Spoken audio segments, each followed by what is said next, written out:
إن الدين عند الله الإسلام. بسم الله الرحمن الرحيم. الحمد لله رب العالمين، والصلاة والسلام على سيد الأنبياء والمرسلين وعلى آله وأصحابه أجمعين. أما بعد، فأعوذ بالله من الشيطان الرجيم. بسم الله الرحمن الرحيم. إن الله اشترى من المؤمنين أنفسهم وأموالهم بأن لهم الجنة. وقال تعالى: ولا تقتلوا أولادكم خشية إملاق نحن نرزقكم وإياهم إن قتلهم كان خطأ كبيرا. وقال تعالى: ولا تقتلوا النفس التي حرم الله إلا بالحق. صدق اللہ العلی العظیم. محترم بزرگوں، بھائیوں، اللہ جل جلالہ و عم نوالہ نے ہمیں جو زندگی عطا کی ہے، یہ اللہ کی امانت ہے.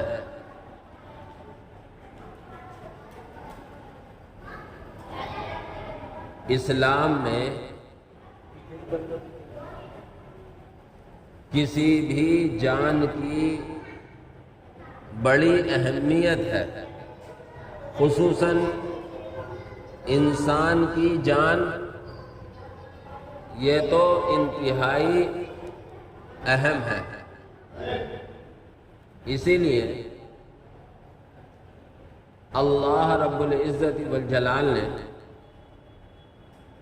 ایک جان کو قتل کرنے والے کو پوری انسانیت کا قتل کرنا قرار دیا ہے.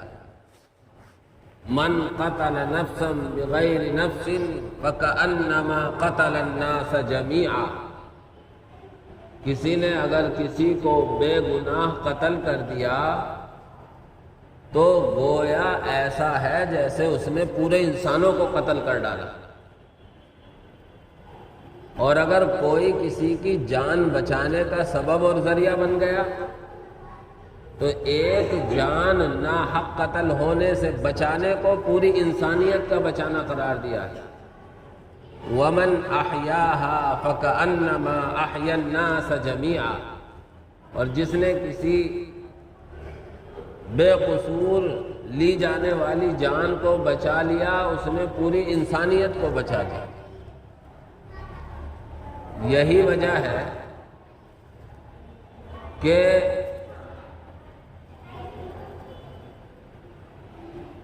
انسان کو خود اپنی جان لینے کا حق نہیں ہے. حرام ہے کہ وہ خودکشی کرے، اور بڑی سخت وعید ہے خودکشی کرنے والے کے لیے.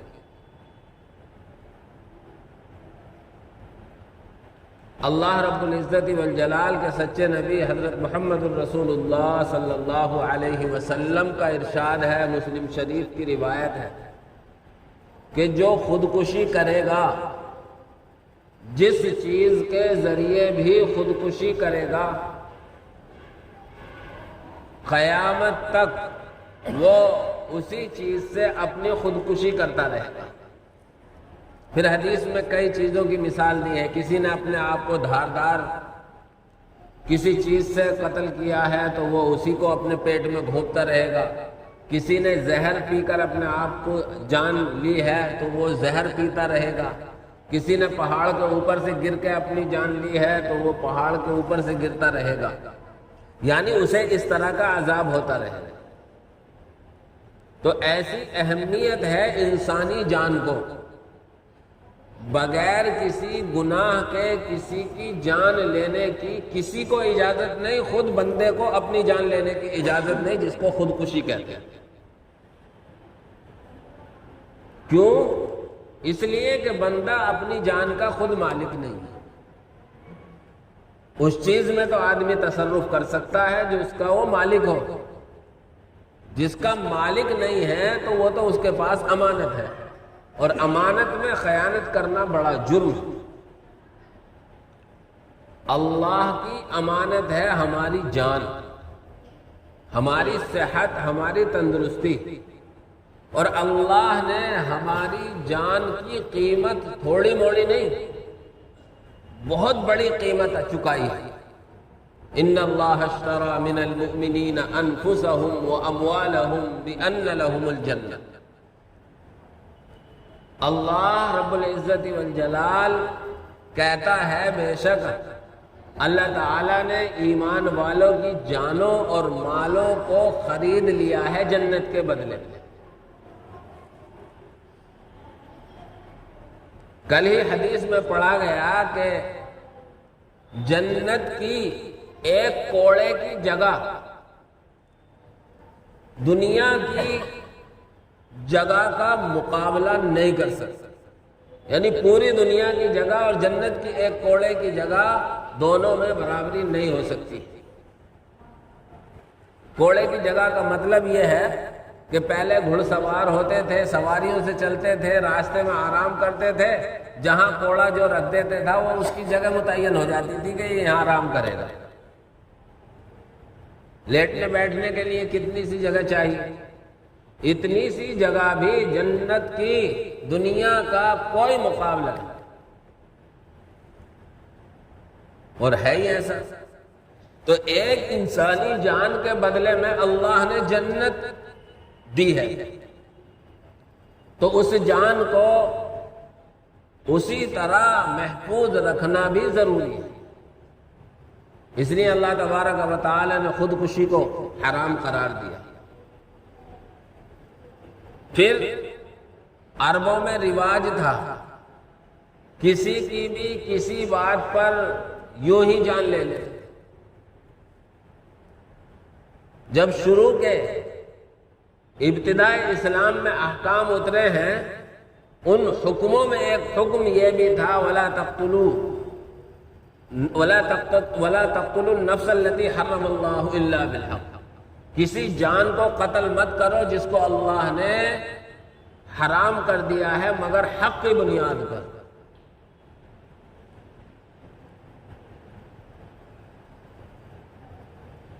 اس لیے سختی کے ساتھ حکم آیا، اور ایک حکم یہ بھی آیا، ورنہ بات بات پر ان کے یہاں ایک دوسرے کی جان لینا ایک کھیل بن گیا تھا۔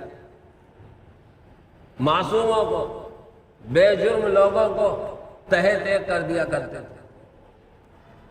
اسی طرح عربوں میں رواج تھا اگر پتہ چل گیا حمل میں پیدا ہونے والی بیٹی ہے یا پیدا ہونے کے بعد بیٹی کو زندہ درگور کر دیا کرتے تھے۔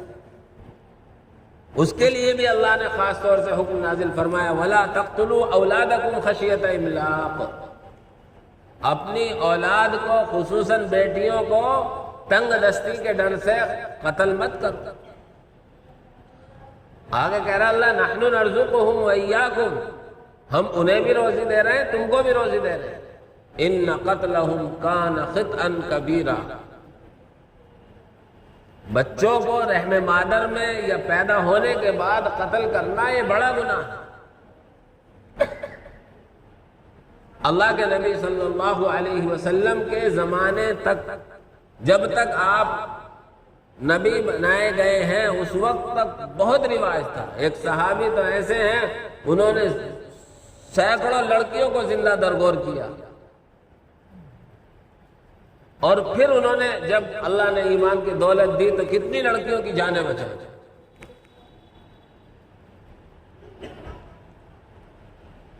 تو ہر طرح انسانی جان کی حفاظت کا وعدہ لیا ہے اللہ تبارک و تعالیٰ نے، اور خود انسان کی بھی ذمہ داری ہے کہ وہ اپنی جان خطرے میں ڈالنے سے بچائے۔ چنانچہ حضور اکرم صلی اللہ علیہ وسلم کے ابتدائی دور میں جب کوئی مسلمان ہوتا تو اللہ کے نبی کہیں اس کی جان کو جوکھو نہ ہو جائے تاکید کر دے ابھی اپنے اسلام کو ظاہر مت کرنا، جب وہ مسلمان ہوتا تھا۔ کیونکہ جو مسلمان ہو جاتا تھا اس کی جانی دشمن ہو جاتے تھے لوگ، تو وہاں بھی مصلحتاً ایمان کو چھپانے کا حکم دیا۔ پھر جان ہی کے جب لالے پڑنے لگے، مکے والے مسلمانوں کے دشمن ہو گئے، تو ہجرت کرنے کا حکم دیا اپنے حبشہ کی طرف۔ پھر اور پریشانیاں بڑھی، ہجرت کرنے کا حکم دیا مدینے کی طرف۔ جب لوگ آپ کی جان کے بھی خون کے پیاسے ہوئے، حالانکہ آپ کو کوئی بال بیکا نہیں کر سکتا تھا، لیکن اسباب کے تحت اللہ کے نبی صلی اللہ علیہ وسلم نے مدینے کی طرف ہجرت کی۔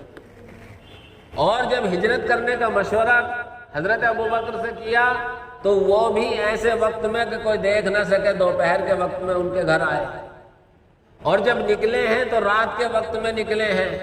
یہ سب جان کی حفاظت کے طریقے اور راستے بتلائے۔ اور پھر آپ نے 3 دن غار میں قیام کیا، غار ثور میں، تاکہ اس بات کا اطمینان ہو جائے کہ اب کفار مکہ ہمیں ڈھونڈنے سے عاجز آ گئے اور ہم انہیں نہیں ملیں گے۔ یہ سارے جانی انتظامات تھے۔ اس لیے میرے بھائیوں، اسلام نے اپنے ماننے والوں کو کہیں بھی کبھی بھی بے یار و مددگار نہیں چھوڑا۔ آج کے جو ہمارے ملک عزیز کے حالات ہیں وہ ایسے ہو گئے ہیں، خصوصاً مسلمان ہونا ہمارا اس ملک میں ایک جرم ہو گیا ہے۔ جن کی ذمہ داری تھی کہ وہ ہر ہندوستانی کی حفاظت کریں، ہر ہندوستانی کے سکون اور اس کی حفاظت کے اسباب فراہم کریں، آج انہی نے کچھ آتنکیوں کو، گنڈوں کو، دہشت گردوں کو چھوڑ دیا ہے، اور وہ مسلمانوں کی شناخت کر کے، مسلمانوں کی پہچان کر کے، خصوصاً داڑھی ٹوپی والوں کو مسلمانوں کو نشانہ بنا رہے ہیں، اور مسلمان کا خون آج پانی سے زیادہ سستا کر رکھا ہے۔ ایسے ماحول میں ہم سب کی بھی یہ ذمہ داری ہے کہ ہم جیسے اپنی خود جان نہیں لے سکتے، خود کشی نہیں کر سکتے، اسی طرح ہمیں کوئی دوسرا نقصان پہنچائے یہ بھی نہ اللہ کو گوارا، نہ رسول اللہ کو گوارا، نہ اسلام کو گوارا، اور نہ ہم گوارا کریں۔ اس لیے آدمی کو اپنی جان کی حفاظت میں پوری کوشش کرنی چاہیے۔ 47 کے موقع پر جب ملک کے بٹوارے کا معاملہ تھا، لوگوں میں خوف و ہراس تھا، اس وقت حضرت مولانا حسین احمد مدنی نور اللہ مرقدہ نے اعلان کیا تھا، مسلمانوں کو ڈرایا جا رہا تھا کہ تمہارے ہاتھ مسلمانوں پیچھے کو بندھے ہوئے نہیں ہیں، اگر تمہارے اوپر کوئی اس طرح کا حملہ کرتا ہے تو تم ہاتھ باندھ کر مت کھڑے رہو، بلکہ اس سامنے والے کو اس کی ماں کی چھٹی کا دودھ یاد دلا۔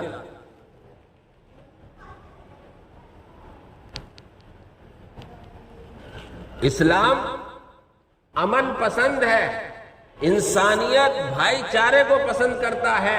حدیث پاک میں آیا ہے، اللہ کے نبی نے فرمایا الخلق عیال اللہ، پوری مخلوق ایک کنبے کی طرح ہے، جیسے پورا کنبہ اور خاندان ہوتا ہے، اس کی سب کی رعایت کی جاتی ہے، سب کے حقوق کی پاسداری کی جاتی ہے، اسی طرح ایک ملک کے ذمہ دار کو، ایک بستی کے ذمہ دار کو، ایک صوبے کے ذمہ دار کو، جو جس چیز کا ذمہ دار ہے اس کو یہ کرنا چاہیے کہ ہر شہری، گاؤں دیہات اور ہر ملک کے باشندے کی حفاظت کرے اور اس کے لیے حفاظتی انتظامات کرے۔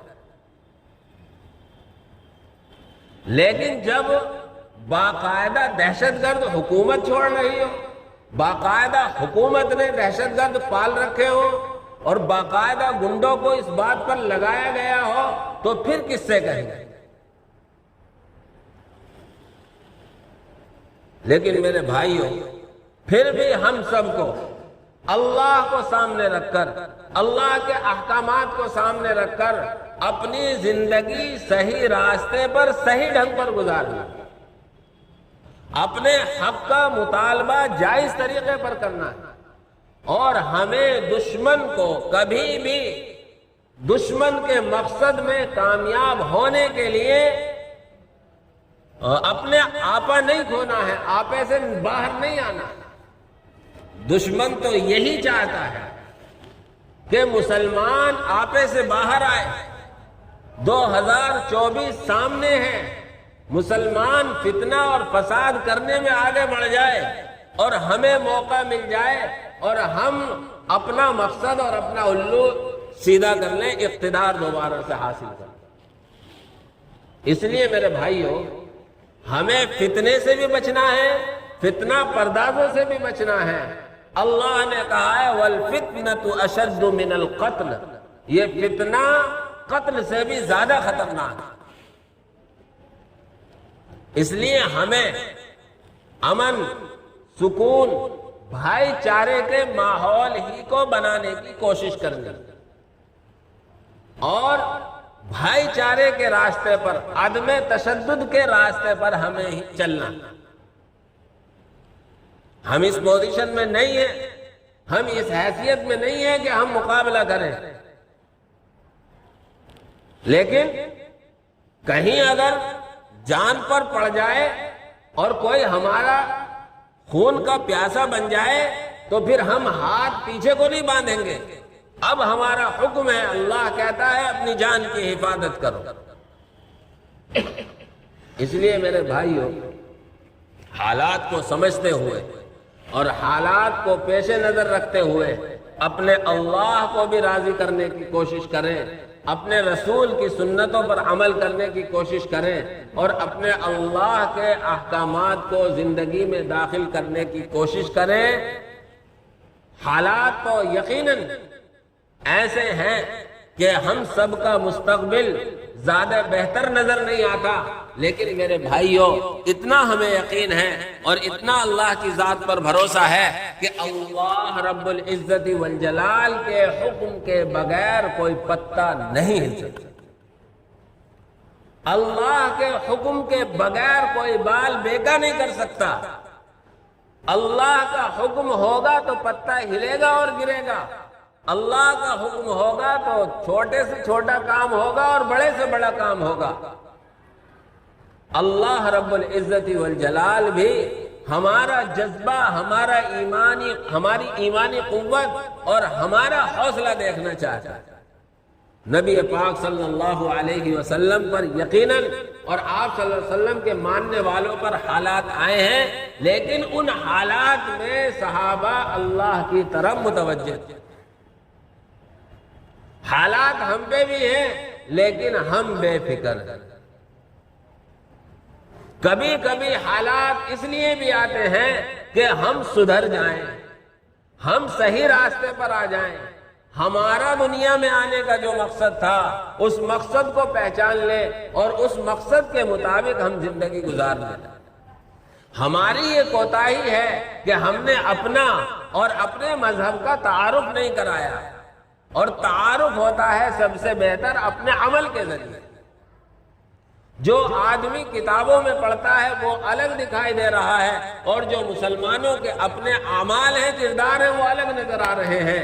اس لیے ایسا لگتا ہے لوگوں کو کہ اسلام جو ہے وہ چین و سکون والا مذہب نہیں۔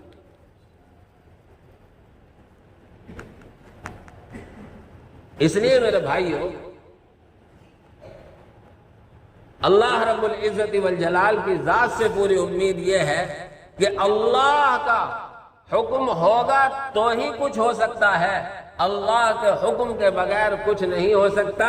اور اللہ تبارک و تعالی جب تک چاہے گا، جس طرح چاہے گا ویسے رہیں گے۔ حالات کا پھیرنا، حالات کا بگاڑنا، حالات کا بنانا سب کچھ اللہ کے قبضے میں ہے۔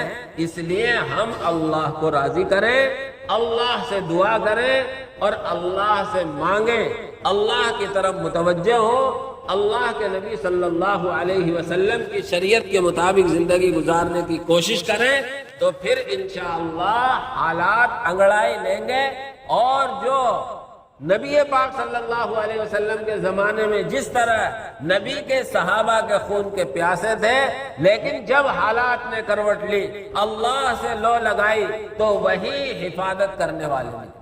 حضرت عمر فاروق رضی اللہ تعالی عنہ جب تک ایمان نہ لائے، ایسا خونخوار دشمن تھے کہ مسلمان اسلام اور خصوصاً محمد الرسول اللہ کا نام برداشت ہو جائے، ہو ہی نہیں سکتا۔ اللہ رب العزت والجلال ہی دلوں کو پھیرنے والا ہے۔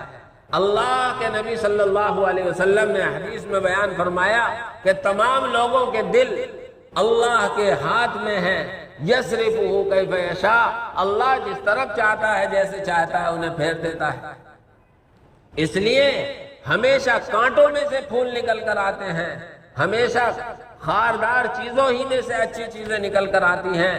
اللہ کی ذات سے امید ہے ان حالات سے بھی کوئی نہ کوئی خیر نکل کر آئے گی۔ آپ حضرات نے سنا ہوگا، ٹرین میں ایک آتنکی پولیس والے نے ایک اپنے آفیسر اور 3 مسلمانوں کی جان لی۔ میوات کا سنا ہوگا، عبادت کے نام پر دنگا بھڑکا دیا۔ عبادت کسی بھی مذہب میں ہو، کسی بھی دھرم میں ہو، وہ تو اپنے پیدا کرنے والے اور اپنے روزی دینے والے کو خوش کرنے کے لیے ہوتی ہے، کسی پر اپنی طاقت دکھانے کے لیے نہیں ہوتی۔ اس لیے حالات ہیں، لیکن ان حالات میں انشاءاللہ خیر نکل کر آئے گی۔ کبھی بھی آدمی کو مایوس اور نا امید نہیں ہونا چاہیے، اپنا رخ صحیح رکھ کے اللہ کی طاقت اور قدرت پر یقین رکھنا چاہیے۔ اللہ کی ذات سے امید ہے اور 100% امید ہے کہ اللہ انہی حالات سے خیر نکالے گا، اور یہی جو آج بظاہر ہمارے دشمن نظر آ رہے ہیں، ممکن ہے یہی ہمارے معاون و مددگار ہوں گے۔ اللہ رب العزت والجلال سے دعا ہے کہ اللہ تبارک و تعالی ہم سب کو اپنی بارگاہ میں اپنے احکام پر عمل کرنے کے لیے قبول فرمائے اور اپنی طرف متوجہ فرمائے، اور جو اقتدار میں بیٹھے ہوئے ہیں اللہ انہیں انصاف کے ساتھ حکومت کرنا آسان فرمائے۔ آمین وآخر دعوانا ان الحمدللہ۔ اللہ اللہ اللہ